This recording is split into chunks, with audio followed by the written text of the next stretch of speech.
날이고 또 좋은 날이긴 한데 우리 여성분들에게는 좀 힘든 날인 것 같긴 해요.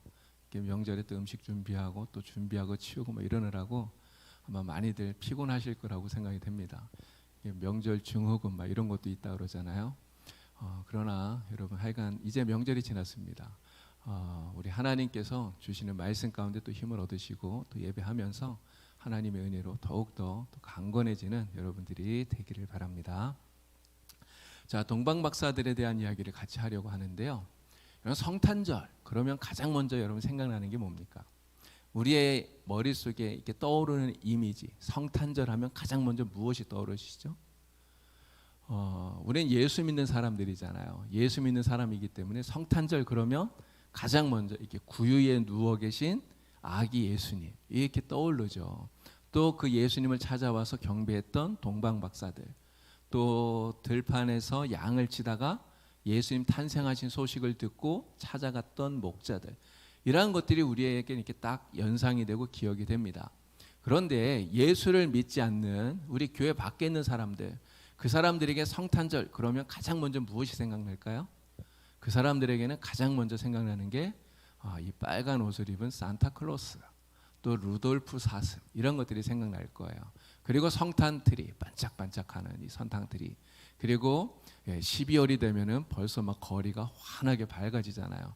이게 화려한 이러한 조명들, 이런 것들이 생각이 날 겁니다.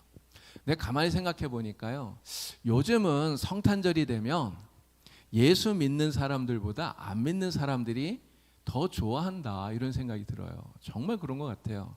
여러분, 제가 어렸을 때 여러분들도 다 마찬가지였을 거예요. 이게 주일학교 다니고 그럴 때 성탄절이 되면 얼마나 좋았는지 몰라요. 12월 달이 되면 그때부터 이제 성탄절 막 여러 가지 준비하잖아요. 막 연극도 준비하고 발표도 준비하고. 근데 막 이런 거 준비하고, 그리고 또 성탄절 당일이 되면 집집마다 돌아다니면서 그 새벽송도 돌고, 그럼 또 이렇게 맛있는 거 많이 주잖아요. 산타 가방처럼 이렇게 탁 들러매고 교회 와서 밤새도록 또 나눠 먹으면서 또 이렇게 재밌게 게임도 하고, 하여간 그랬던 기억이 납니다. 근데 어쨌든 성탄절이 어렸을 때는 정말 재밌었다, 즐거웠다, 이런 생각이 드는데 나이가 들면서 좀 그런 생각들이 자꾸만 이렇게 없어져 가더라고요. 그러다 보니까 그냥 성탄절이 그냥 이렇게 1년마다 이렇게 되돌아오는 어떤 그냥 이런 별 의미 없이 이렇게 의미를 깊이 생각하지 못하고 지나갈 때가 참 많다는 생각이 드는데, 근데 예수 안 믿는 사람들을 보면 오히려 성탄절을 더 재밌게, 더 즐겁게 그렇게 보낸다는 거죠. 그런데 그 사람들이 아무리 재밌게, 아무리 즐겁게 성탄절을 즐긴다 해도, 그런 그들에게 있어서 성탄절은 사실 의미 있는 날이라고 말할 수가 없어요. 여러분, 성탄절이 진짜 의미 있는 날이 되기 위해서는 누가 성탄절의 주인이 되어야 됩니까? 바로 예수님이 성탄절의 주인이 되어야, 그래야 성탄절이 가장 의미 있는 날이 되는 것이죠. 성탄절을 예수 없이 지내게 되면 아무리 재밌게, 아무리 즐겁게 지냈다 해도 그냥 그것은 하나의 축제일 뿐이다라고 하는 거예요. 예전에 신문에요, 이런 사진이 딱 일면에 나온 적이 있었어요. 스님 산타들의 성탄 축하, 이렇게 써 있는데 이게 사진 보시면 이 조계종 스님들이 산타 모자를 쓰고, 그리고 그 절 앞에서 트리를 만들고 있는 거예요. 근데 여러분, 이런 장면을 보면요, 굉장히 이것을 좋게 생각하는 사람들이 있습니다.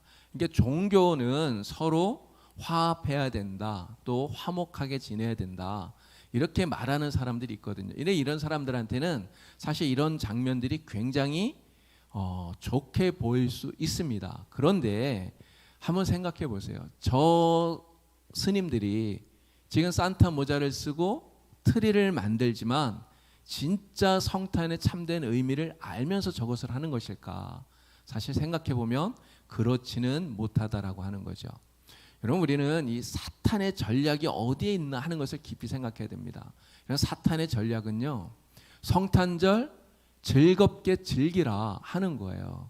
성탄절을 즐겨라. 그런데 성탄절에 예수는 그냥 잊어버려라, 이렇게 말하는 것이 사탄의 전략이라고 하는 것이죠. 예수를 잊어버리는, 그래서 예수 없는 성탄절을 지키게 만드는, 그냥 노는 날로, 즐거운 축제일로 보내게 만드는, 이게 사탄의 전략이라는 것을 우리는 잊어버리면 안 된다고 하는 것이죠. 근데 성탄절의 참된 주인공은 말씀드린 대로 예수님이에요. 예수님이 없는 성탄절을 보내는 것은 우리에게 아무런 의미가 없는 그러한 행사가 된다라고 하는 것이죠. 자, 오늘 말씀의 주인공인 동방박사들, 여러분 이 동방박사들을 우리가 기억해야 되는 이유가 바로 여기에 있다고 생각이 됩니다. 예수님께서 인간의 몸을 입고 이 세상에 오셨을 때 예수님을 찾아와서 예수님께 경배했던 사람들은요, 이 동방박사들이 유일해요. 물론 들판에서 양을 치다가 천사들의 이야기를 듣고 와서 예수님을 만났던 목자들이 있는데, 근데 성경에는요 이 목자들이 예수님께 뭐 엎드려 경배했다 이런 이야기는 없어요. 오직 엎드려 경배한 사람은 이 동방박사들이 유일하다라고 하는 것이죠. 그래서 오늘 우리들은 정말 멀리에서 아기 예수님을 보고 찾아와서 엎드려서 경배했던 이 동방박사들을 보면서 성탄의 참된 의미가 무엇인가, 정말 성탄절에 우리가 무슨 생각을 해야 되는가, 이러한 것도 다시 한번 되새겨보고요. 그리고 예수님이 진짜 우리 신앙생활의 주인공이 되어야 된다라고 하는 것을 우리가 이 말씀을 통해서 다시 한번 깨닫게 되기를 바랍니다. 그래서 우리가 하는 신앙생활, 이 신앙생활의 주인공은 예수님이다. 그래서 우리는 예수님께만 온전한 경배와 예배를 드리는 그런 사람이 되어야 된다 하는 것을 우리가 이 말씀을 통해서 다시 한번 더 깨닫게 되기를 바랍니다.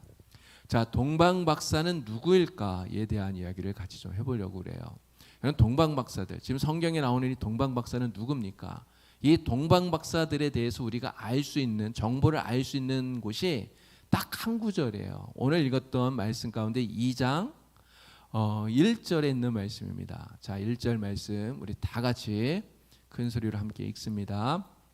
헤롯 왕 때에 예수께서 유대의 베들레헴에서 나심에 동방으로부터 박사들이 예루살렘에 이르러 말하되, 아멘. 자, 여기에서 우리가 이 동방박사에 대해서 알 수 있는 정보가 두 가지가 나옵니다. 하나는 뭐죠? 그들의 직업이 박사라는 거예요. 박사. 여러분 여기서 말하는 박사가 뭡니까? 이 박사는 그 당시에 뭐 첨성술, 점성술 이런 것들을 연구하던 그러한 점성술사들을 말하는 거예요. 우리 성경에 이제 다니엘 나오잖아요. 다니엘 같은 경우가 바로 이러한 사람들과 같은 부류의 사람인 거죠. 그래서 별을 연구하고 또 천문을 연구하고 그래서 미래를 예측하는 이러한 일들을 하던 사람들을 박사라 이렇게 불렀던 거죠.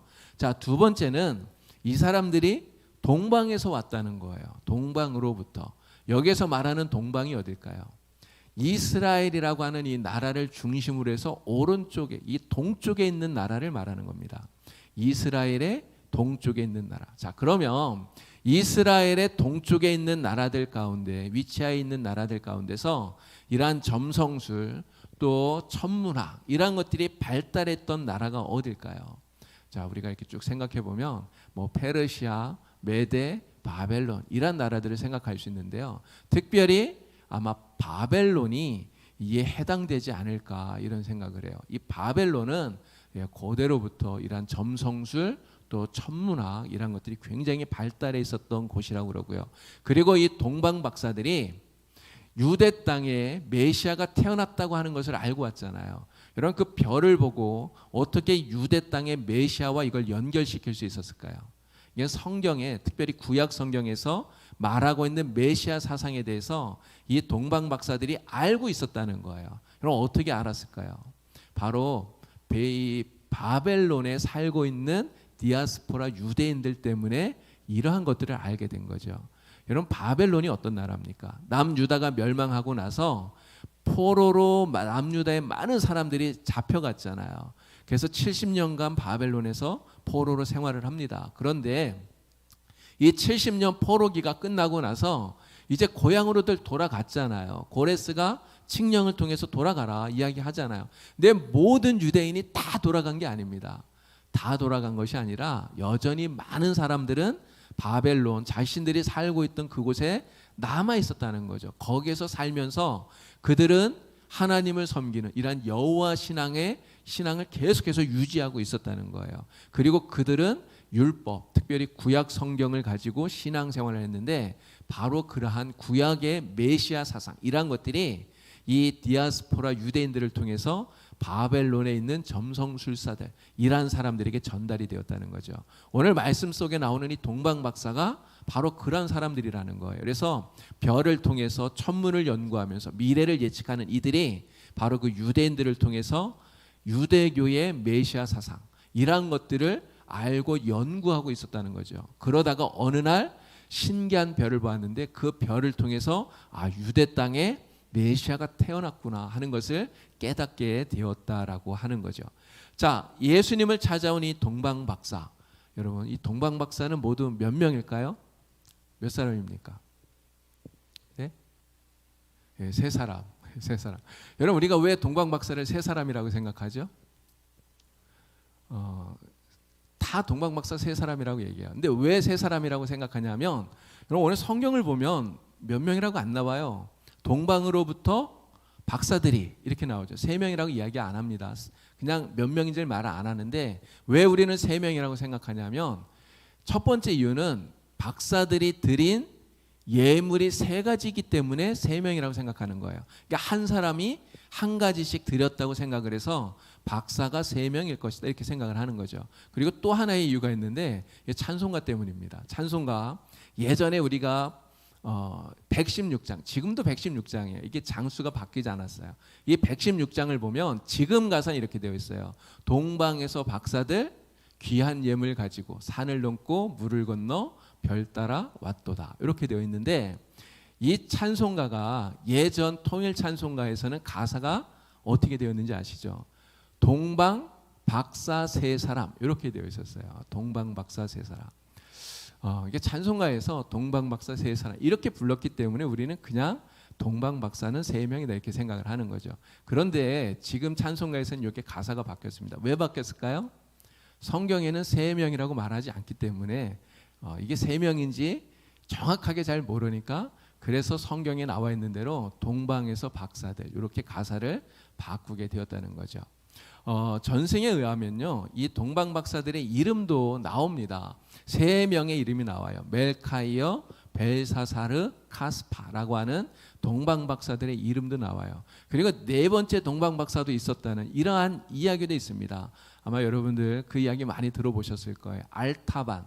네 번째 박사 알타반 이야기. 그래서 원래 동방 박사 네 명이 같이 예수님을 아기 예수를 경배하러 가려고 했는데 알타반이 좀 늦은 거예요. 그래서 세 명은 먼저 출발하잖아요.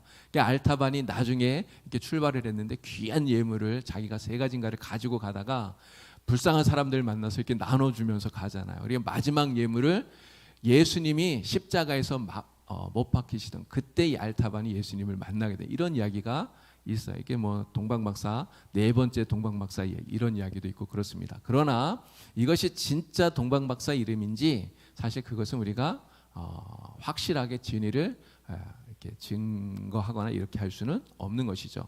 정확한 것은 동방에서 박사들이 예수님이 탄생했을 때 왔다는 거예요. 그러나 그들의 이름을 정확하게는 알 수는 없다. 이게 성경적인 것 같습니다.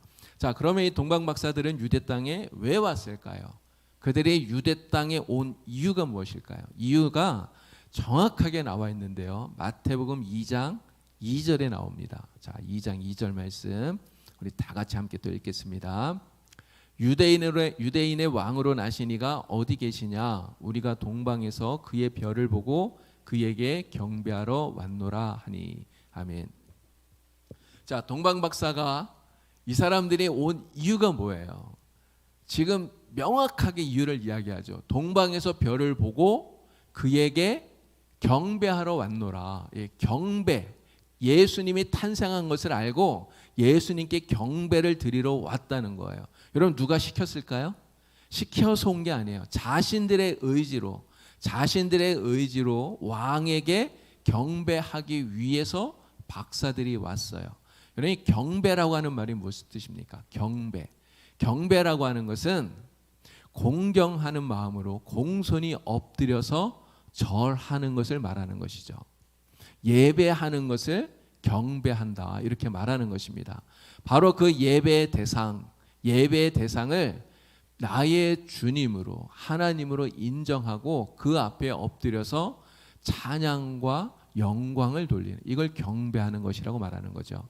지금 이 경배를 드리러 왔다는 거예요. 바로 왕으로 태어난 아기, 이 아기가 메시아라고 하는 것을 동방 박사들은 인정하고 있는 거예요. 메시아임을 인정하고 그리고 메시아인 예수님께 경배하고 예배하기 위해서 자신들은 왔다, 이렇게 말하고 있는 것이죠. 이런 지금도 사람들이 예수님을 찾습니다. 우리도 마찬가지잖아요. 우리도 다 예수님을 찾아서 이 자리에 와 있는 것 아닙니까? 이런 사람들은 왜 예수님을 찾을까? 여러분, 왜 사람들이 예수님 앞에 나올까? 여러분 생각해 보셨나요? 사람들이 예수님을 찾는 가장 큰 이유가 무엇일까? 가장 큰 이유는요, 사실은 내 마음 속에 있는 소원들을 예수님을 통해서 이루고 싶어서예요. 이게 사람들이 예수님을 찾는 가장 큰 이유가 아닐까 싶습니다. 그런데 사실 이것이 우리가 주님 앞에 나오는 가장 큰 이유가 되어서는 안 된다는 거죠. 사실은 그 말이 틀린 건 아니에요. 우리가 예수님을 믿으면, 우리가 예수님을 통해서 하나님께 기도하면 하나님이 우리의 기도를 들으시잖아요. 우리의 기도를 들으시고 우리의 소원을 들어주셔요. 응답하신다는 거죠. 그러나 예수님이 세상에 오신 이유는 정말 그 알라딘의 마술램프 속에 있는 지니처럼 내가 소원을 빌면 소원 들어주시기 위해서 그것 때문에 이 세상에 오신 것은 아니라는 거죠.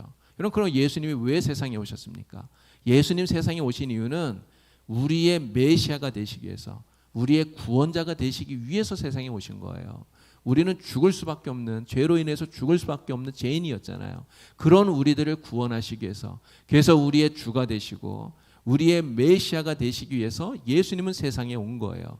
그래서 오늘 우리는 주님 앞에 나아갈 때, 예수님 앞에 나아갈 때 동방 박사들이 예수님을 메시아로 인정하고 예배하고 경배하기 위해서 나아갔던 것처럼 우리도 그래야 된다는 거죠. 주님 앞에 나아갈 때 주님이 바로 나의 구원자이심을 인정하는 마음으로 나가야 됩니다. 주님이 나의 메시아임을 인정하고 정말 주님 앞에 소원을 비는 그보다 먼저 나의 구원자이신, 나의 구원자이신 예수님께 찬양과 경배를 드리는 이러한 마음으로 주님 앞에 나아가야 된다는 거죠.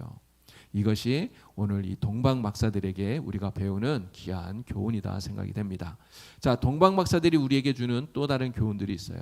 자, 동방 박사는요, 별의 인도를 따라서 예수님께 왔어요. 바로 하나님의 특별한 인도를 받았다라고 하는 것이죠. 하나님의 특별한 인도를 따라서 예수님을 찾아온 거예요. 여러분, 이 동방 박사들이 보았던 별, 동방에서 별을 연구하다가 예수님 탄생한 걸 알았다 했잖아요.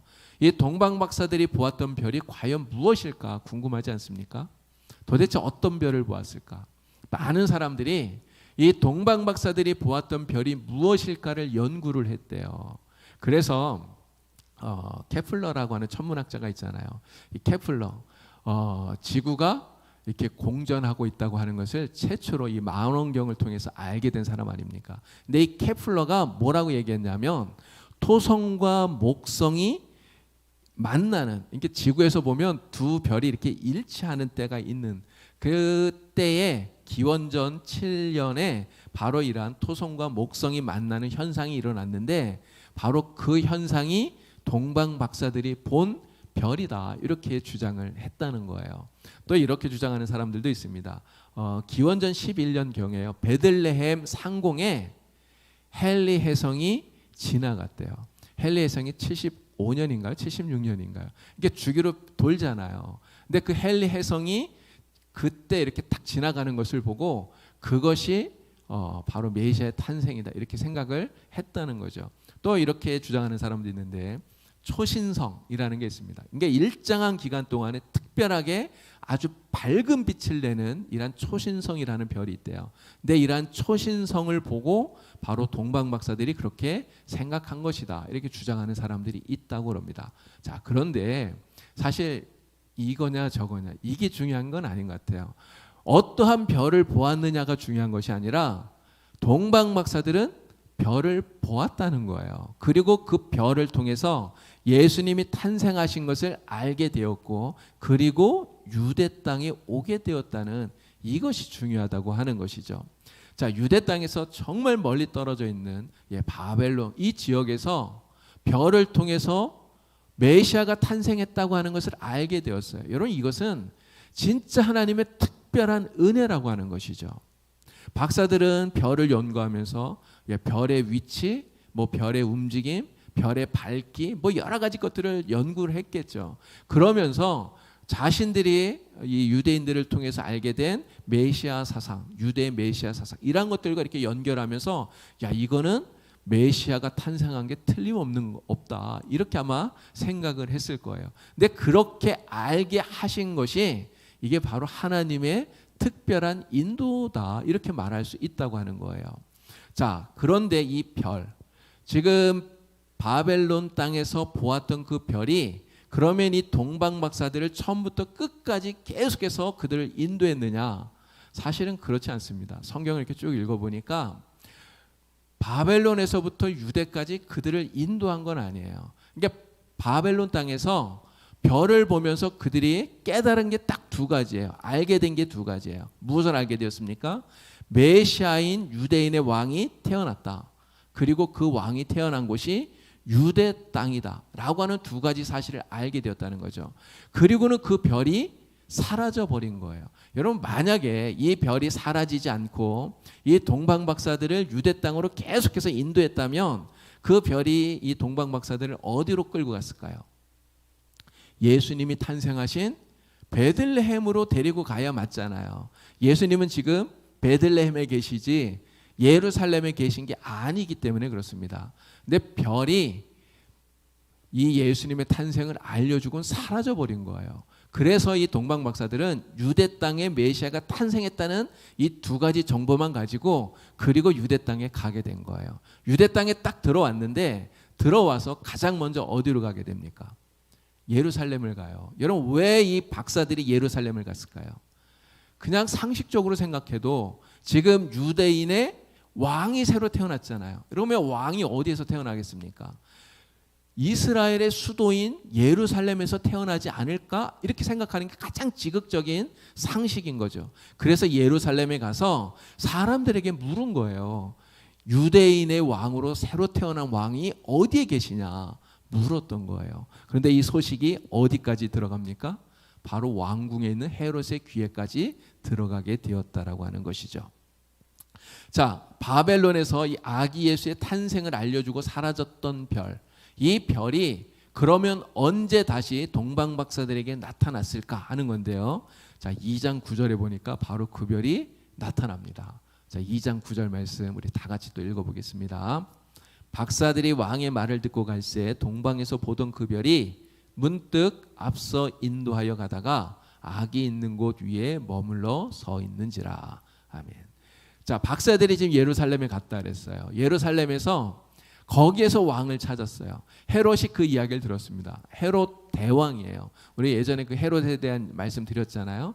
그래서 그 헤롯 그 왕가의 가장 위에 있는 첫 번째 왕 헤롯 대왕입니다. 이 헤롯 대왕이 그 이야기를 딱 듣는 순간 심각한 위협을 느낀 거예요. 여러분, 왜 그렇습니까? 이 헤롯 대왕은 유대인이 아니에요.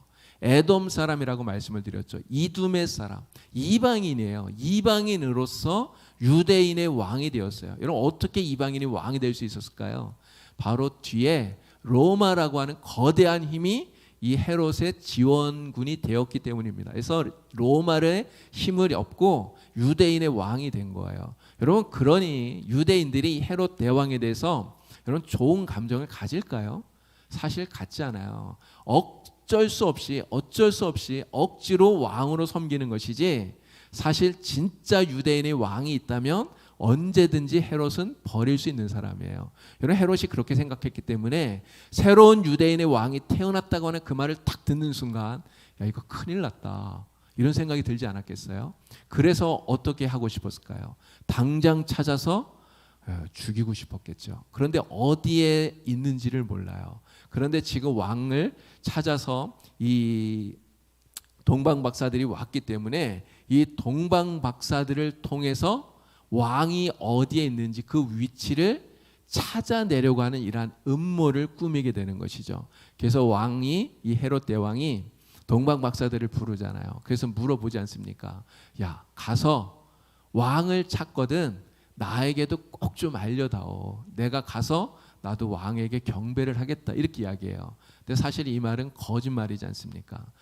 말씀드린 대로 왕을 죽이고자 하는, 왕이 어디에 있는지를 알고 죽이려고 하는 그러한 음모라고 하는 거죠. 근데 문제는 이 동방 박사들은 헤롯 대왕의 이러한 음모를 사실은 전혀 몰랐어요.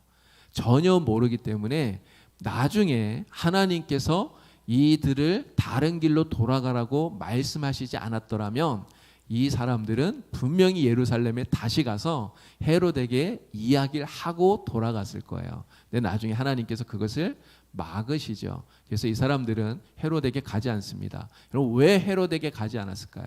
헤롯은 어쨌든 왕이잖아요. 새로 태어난 유대인의 왕이라 하지만 예수님은 아기예요. 여러분, 진짜 힘은 누가 갖고 있는 겁니까?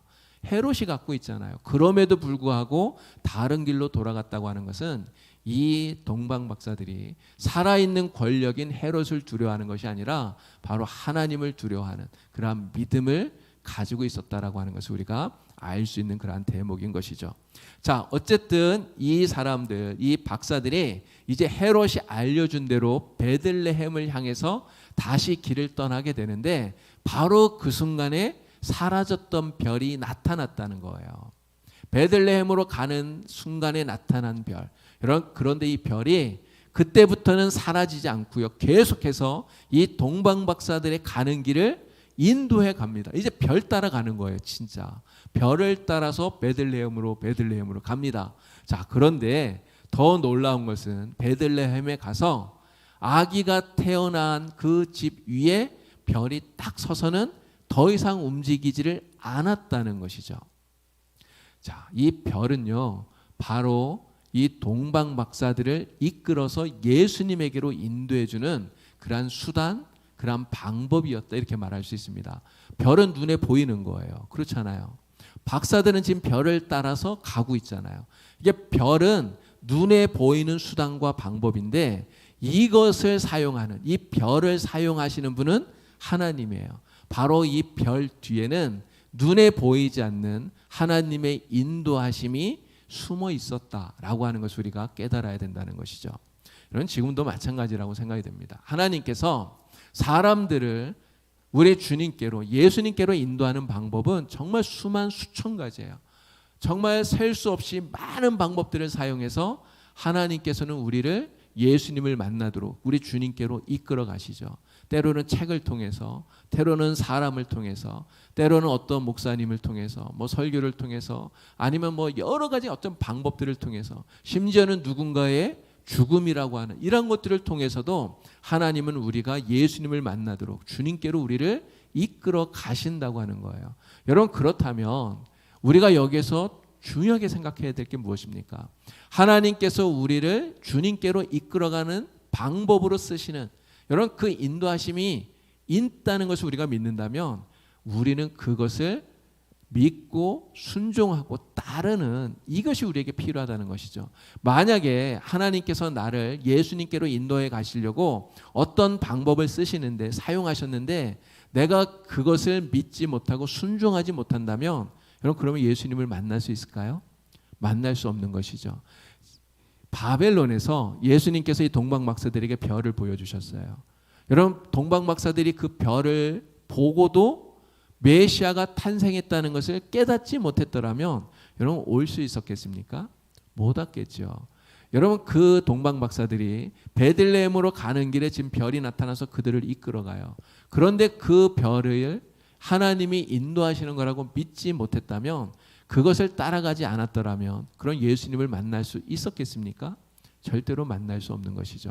그러니까 하나님께서 우리를 이끌어 가시는 그것을 우리가 믿고 그것을 순종할 수 있어야, 그래야 주님을 만날 수 있다라고 하는 것입니다. 바로 하나님의 인도하심을 통해서 예수님을 만나는 사람, 그래서 그 사람보다 더 복된 사람이 없다라고 하는 거예요. 여러분, 우리 주변에는 아직도 주님 만나지 못한 사람들이 얼마나 많은지 모릅니다.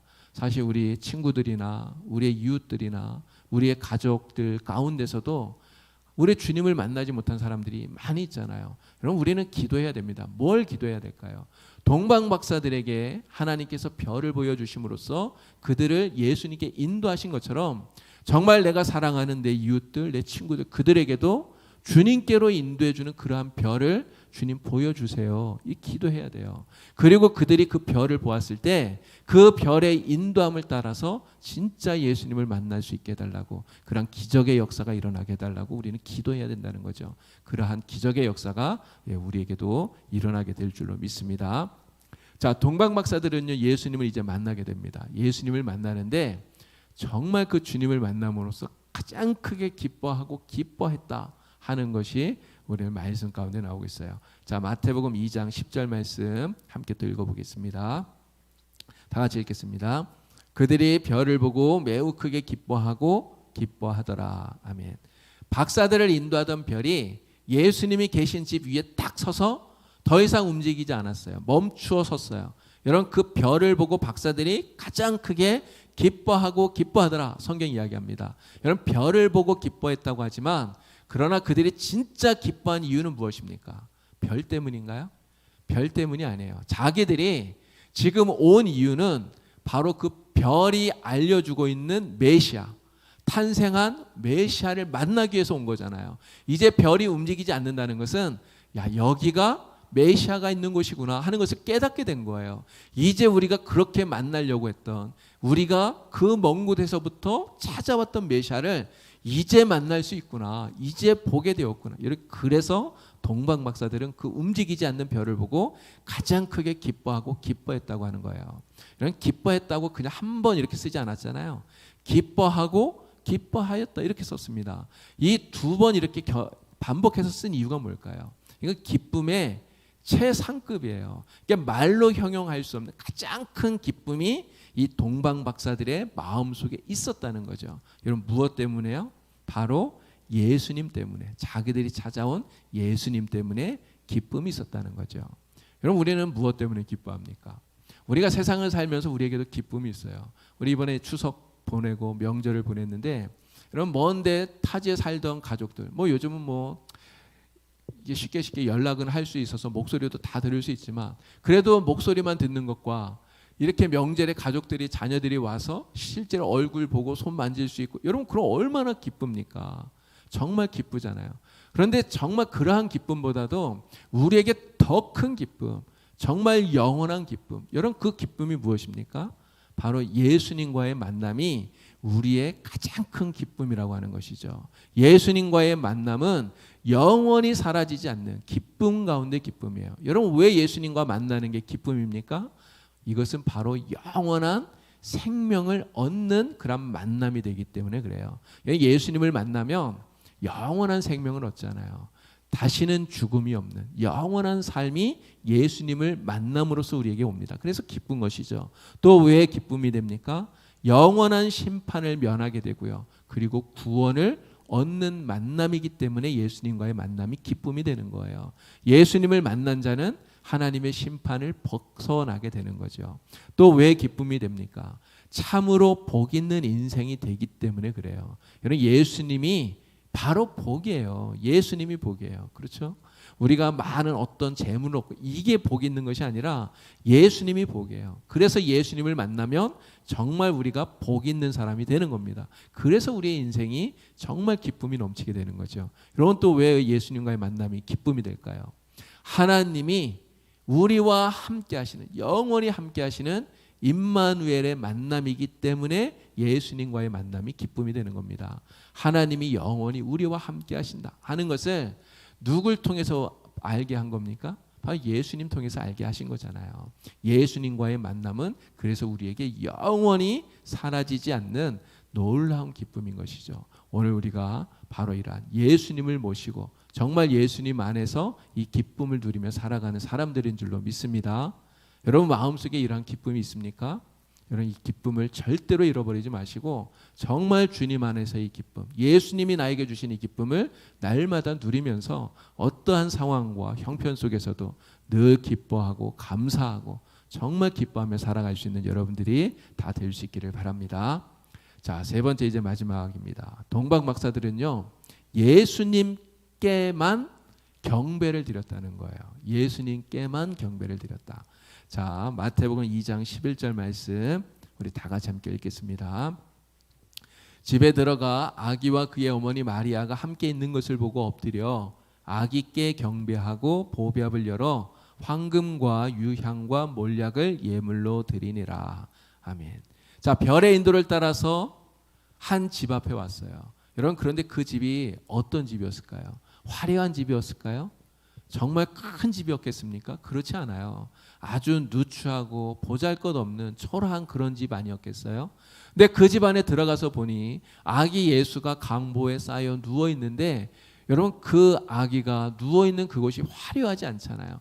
자기들은 지금 왕의 탄생이라고 믿고 왔는데 와서 보니 너무너무 초라한 거예요. 사실 어떻게 보면 이 동방박사들이 기대하고 생각했던 것과 전혀 딴판일 수 있어요.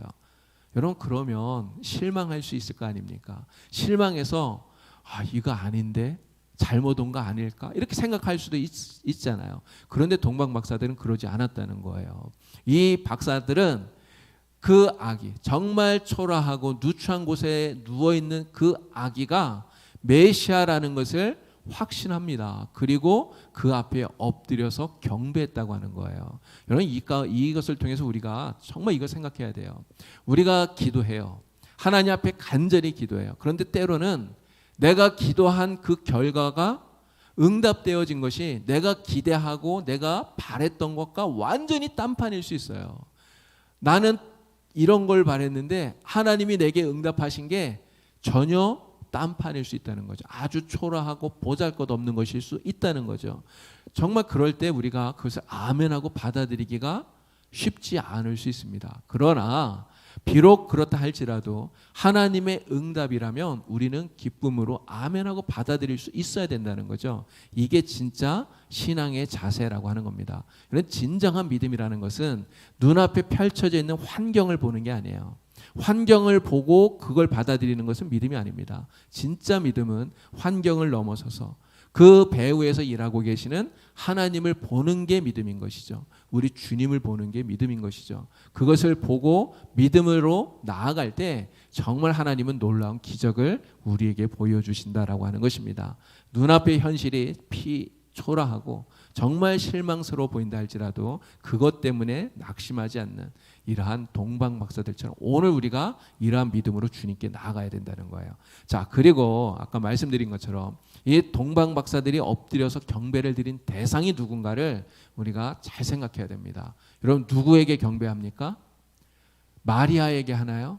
아니에요. 거기에 같이 있는 아버지인 요셉에게 합니까? 그런 거 아니에요. 아기 예수에게 박사들은 경배하고 있다고 하는 거예요. 오직 예수님께만 경배를 드리는 거예요. 여러분, 이거는 카톨릭, 로마 카톨릭, 천주교회가 사실은 마리아를 숭배하잖아요. 마리아에게 기도도 해요. 근데 이거는 굉장히 잘못된 겁니다. 마리아는 예수님의 어머니로서 존경받아야 마땅해요. 예수님의 어머니로서 진짜 존경을 해야 됩니다, 우리가. 그런데 존경하는 것과 숭배하고 경배하는 것은 완전히 달라요. 여러분, 가톨릭은 마리아에게 기도를 해요. 성모여 하면서 성모님께 기도를 해요.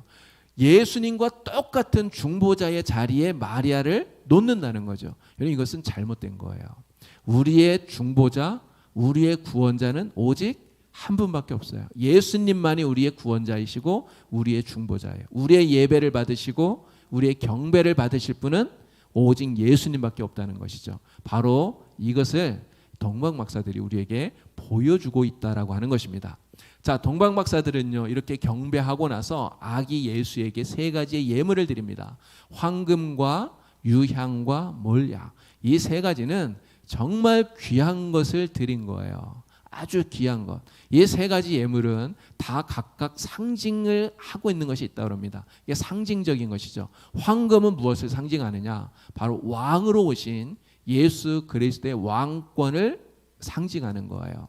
유향, 이것은 아주 귀한 향유라고 그러잖아요. 이 향유인 유향은 바로 예수님의 신성을 상징하는 것이고요. 그리고 몰약, 이 몰약은 방부제 역할을 하는 겁니다. 그래서 죽은 시신에 이렇게 바르는 것인데 바로 예수님의 순환과 죽음을 상징하고 있다고 하는 거예요. 자, 그런데 중요한 것은 이 박사들이 그 먼 곳에서 예수님을 예배하러 오면서 경배하러 오면서 빈손으로 오지 않았다는 거예요. 이게 중요한 건 아니겠습니까? 왜 빈손으로 오지 않았을까요? 자기들이 경배하는 대상이 왕이라는 것을 알기 때문에요. 그래서 왕 앞에 나올 때 빈손으로 오지 않고 자기들이 준비할 수 있는 최선의 것, 가장 좋은 것을 준비해서 아낌없이 정말 정성껏 예수님께 드렸다는 거죠. 오늘 우리가 왕이신 예수님 앞에 나아갑니다. 왕이신 예수님을 예배하고 경배해요. 우리가 주님 앞에 나올 때 우리가 어떠한 자세, 어떠한 모습으로 나와야 될 것인가, 바로 이 동방 박사들에게 우리가 배울 수 있는 것이죠. 오늘 우리가 하나님 앞에 예물을 드려요. 우리 예배할 때 하나님 앞에 헌금을 드리잖아요. 물론 헌금이 뭐 액수가 얼마나 많으냐, 이건 사실 중요하지 않습니다. 우리 주님도 한 번도 그런 이야기는 하신 적이 없어요. 근데 중요한 것은 정말 내가 마음과 정성을 담아서 주님 앞에 나오느냐, 나의 마음과 정성을 주님께 드리고 있느냐, 이것이 진짜 중요하다고 하는 것이죠.